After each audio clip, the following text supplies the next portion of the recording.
here because Florida is stuck on stupid. Folks, that was Congresswoman Corinne Brown of Florida at yesterday's Stand Your Ground rally in Tallahassee, Florida, on the state capitol grounds.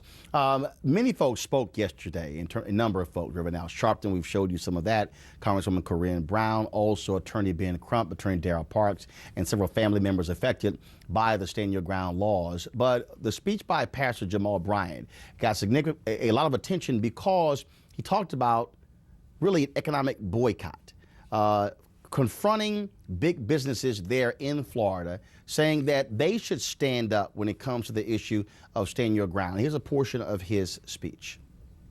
I want to give a warning to Tropicana Orange Juice even right now that since Trayvon Martin's verdict came back, you received a profit of $8 billion.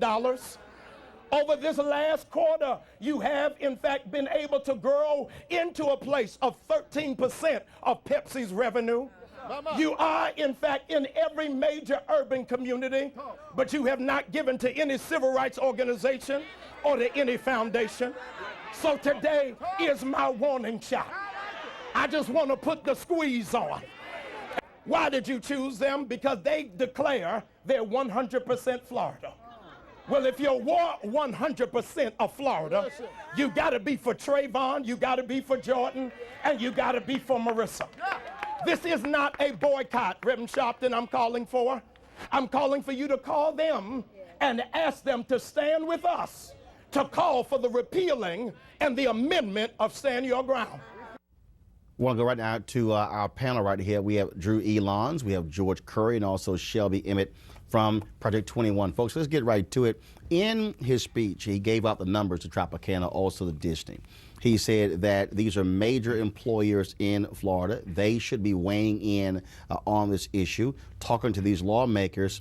And as he said, I'm not calling for a boycott, but it is abundantly clear, he also said in there, that he sent a letter to them and they should respond by April 4th, saying that our dollars must be able to move folks to change. We saw it in Arizona. He's saying it could happen in Florida.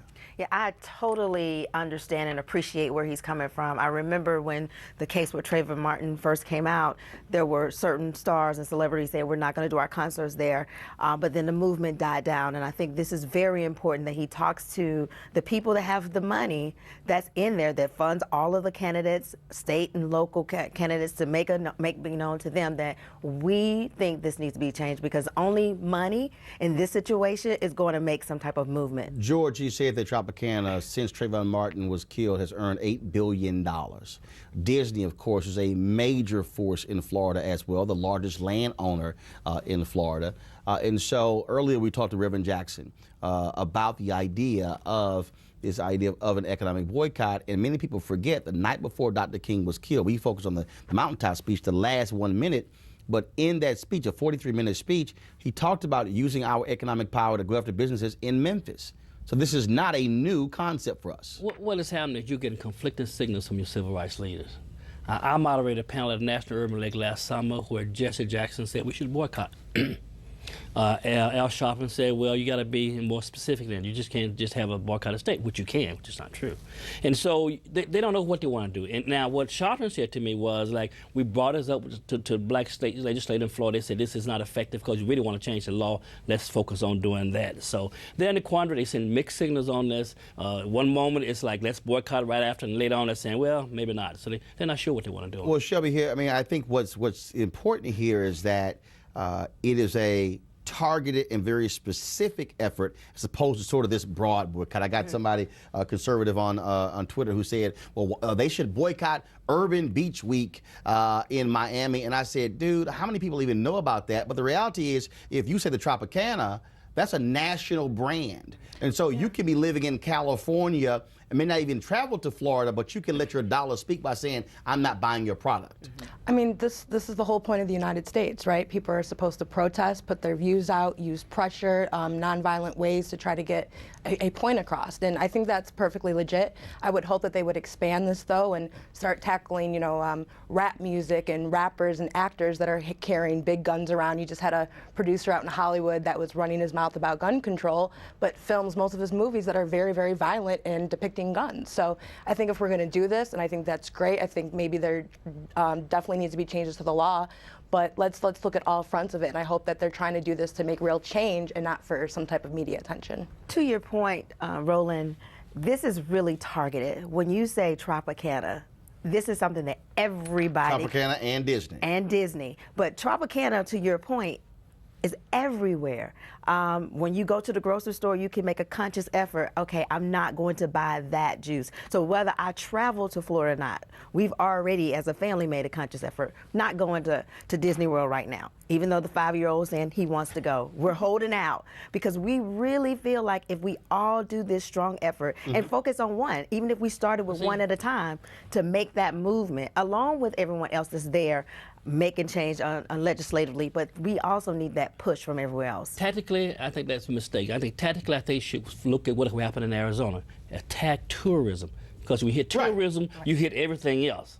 And Urban League's having a national convention there next summer. Well, again, and that was one of the points that Pastor Brian made. One, he said you look at Tropicana and Disney. You're dealing with the national brand, Tropicana, made in Florida, but you're also dealing with this national brand of Disney. Reverend Jackson said, he said the first thing you confront your base, and that is you say, we're not bringing our conventions there. Right. And so that means you're not going to Miami, you're not going to Orlando, you're not going to Jacksonville. All of a sudden, if you start seeing millions of dollars leave, not coming to Florida, but going to other states, those folks will say to the lawmakers, hey, I need y'all to speak up on this. And that's exactly what happened in Arizona.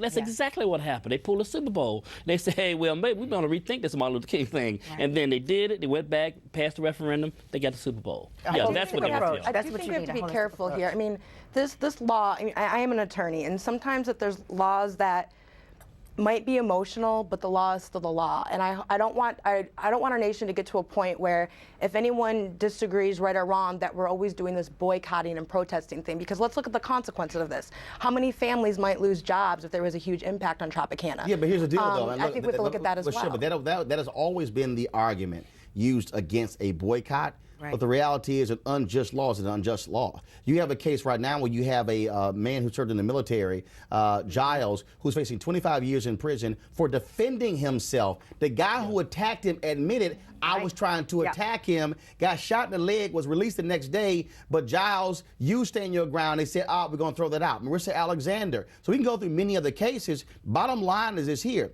This law negatively affects African Americans, and if you don't think that, for instance, Republicans have an 81 vote edge in the House, and so if you want to get somebody's attention, the reality is you're not going to change the House of Representatives at the ballot box, but you can change with your dollar, because America, as Jamal Bryant said, understands money. Let me speak to the boycott. About 15 seconds before I got to go to break. Hey, we had a boycott in Tuscaloosa, Alabama, that said we hurt poor people. We had carpool. Everybody got it. We changed the bus. I could ride in front of the bus today because of that. Oh, no, that's what it hurts. It hurts the people with the money, and you can change it through boycott. Absolutely, because the bottom line is if you're poor and you're still being hurt, you're going to be hurt regardless of whether that law is in place or not. Hold tight 1 second. We're going to come back to our panel.